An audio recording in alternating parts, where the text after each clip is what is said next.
In the quiet corners of our world, a new subject of scientific inquiry has emerged, one that many of us had never considered until recently: microplastics. For decades, these particles existed largely beyond our perception, a hidden consequence of a world built on convenience. But now, through the patient work of researchers, we are beginning to see what was previously unseen. These tiny particles are so small that they are often invisible to the naked eye, measuring less than 5 millimeters across, about the size of a sesame seed or smaller. Yet, despite their minuscule size, researchers have discovered them in the most remote and unexpected places on Earth. They have been found in the pristine ice of the Arctic, the desolate trenches of the deep sea, and carried on the wind to the peaks of the highest mountains. More surprisingly, they have been found closer to home, in our drinking water, our food, and even the very air we breathe. This discovery prompts a series of profound questions.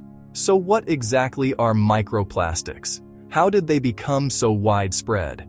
And why are scientists, with increasing urgency, paying closer attention to them? Microplastics are extremely small fragments of plastic material.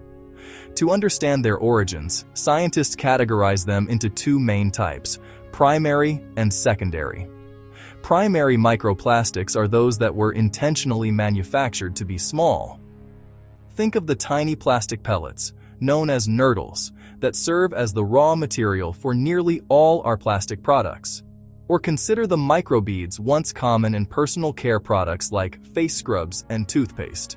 These particles are designed to be small and can easily enter our waterways directly. The second, and far more abundant category, is secondary microplastics. These are the result of larger plastic items breaking down. Over time, the combined forces of nature, the sun's powerful ultraviolet radiation, the constant friction of wind and waves, and slow chemical degradation, cause larger plastics to become brittle and fragment. A single plastic bottle, a discarded shopping bag, or a lost fishing net will slowly break apart into thousands, then millions, of smaller and smaller pieces. Once created, these fragments begin a long and complex journey. Washed into storm drains, carried by rivers, or blown by the wind, they enter our oceans, settle into our soil, and are swept up into the atmosphere. From there, they can eventually find their way into the broader food chain, becoming an unintended part of the planet's natural cycles. One of the primary reasons microplastics have attracted such intense scientific interest is their sheer, undeniable ubiquity. Their widespread presence is a testament to the durability of plastic and the scale of its production. To track this invisible spread, researchers have developed sophisticated methods. They use specialized nets to skim the ocean surface, powerful pumps to filter vast volumes of air, and core samplers to extract sediment from lake beds and sea floors. Back in the lab, they employ advanced techniques like infrared and Raman spectroscopy, which use light to identify the specific type of plastic polymer, confirming its presence. Through this meticulous work, researchers have detected microplastics in a startling array of places, within the bodies of marine life from plankton to whales, in commercial table salt, in honey, in beer, and famously, in both bottled and tap water. They've even been found in the dust that settles in our own homes.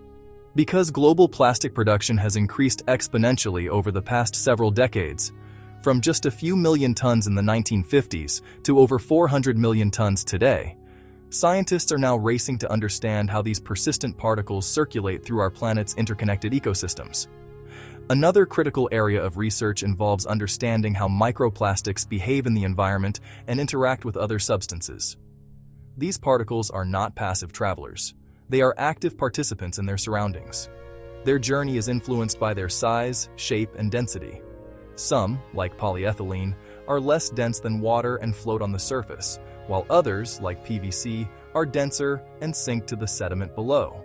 Furthermore, plastic particles have a chemical property that allows them to attract and accumulate compounds from the water or soil around them, a process known as sorption. Their surfaces can act like magnets for persistent organic pollutants, such as pesticides or industrial chemicals, that may already be present in the environment at low concentrations. Over time, a film of microorganisms can also grow on the plastic's surface, a process called biofouling, which can alter its buoyancy and make it more likely to be ingested by wildlife. This has led researchers to explore a crucial question. Could microplastics act as transport vectors or carriers for certain environmental contaminants, potentially concentrating them and introducing them into the food web in new ways? It is important to approach this topic with care and to note that the science in this area is still developing and filled with complexity. The potential effects on ecosystems and human health are the subject of intense, ongoing study around the world. Scientists are working diligently to investigate the levels and frequency of human exposure to microplastics and what, if any, effects they might have over long periods. The questions are complex. How much are we exposed to? Does the body absorb these particles, or do they simply pass through? Do the associated chemicals play a role? Answering these requires careful, methodical research that avoids premature conclusions. For now, many current studies focus on identifying the major sources and pathways of microplastic pollution. By understanding where they come from, we can better address the issue at its root. The sources are as varied as our modern lives. For example, researchers have found that a significant portion of microplastic particles are actually microfibers originating from synthetic textiles. When we wash clothing made from synthetic materials like polyester, nylon, or acrylic, hundreds of thousands of extremely small fibers can be released from a single garment. These fibers are shed due to the mechanical and thermal stress of the washing cycle. Although modern wastewater treatment plants are highly effective at capturing solid materials, they were not designed to filter out microscopic plastic fibers. While they remove a large percentage, some may still pass through and enter our natural waterways, accumulating in rivers, lakes, and oceans. Another major, yet often overlooked source is tire wear. As we drive, the friction between our tires and the road surface grinds away tiny particles of synthetic rubber and plastic polymers. These particles accumulate on roadways and are then washed into storm drains and rivers with the next rain. Other surprising sources include the synthetic polymers in paints, which flake off buildings and road markings over time, and the gradual wear of everyday plastic items, from furniture to children's toys. Every time a plastic object is subjected to friction or stress, tiny particles may be dispersed into the surrounding environment. It is a slow, quiet process of disintegration happening all around us. Given its direct link to consumption, food packaging has also become a key area of research. Some studies have examined whether certain plastic containers, particularly those used for food and beverages, may release microscopic particles. This shedding can be influenced by factors like repeated use, scrubbing, and exposure to heat, such as when microwaving food or pouring hot liquids into a container. Because these questions are still being actively investigated, the scientific community encourages continued, rigorous research to better understand the full picture and any long-term implications. This knowledge is essential for informing consumers, guiding industries, and shaping sensible policies. For individuals and families, the discussion about microplastics often serves as a gateway to broader, more meaningful conversations about environmental stewardship, mindful consumption, and our role as caretakers of God's creation. It invites us to reflect on our daily habits and the materials we depend on. Many environmental and faith-based organizations encourage practical steps that honor this sense of stewardship. These include consciously reducing the use of unnecessary single-use plastics, diligently supporting local recycling efforts to ensure materials are given a new life, and, when possible, choosing products made from durable, long-lasting materials like glass, wood, or metal.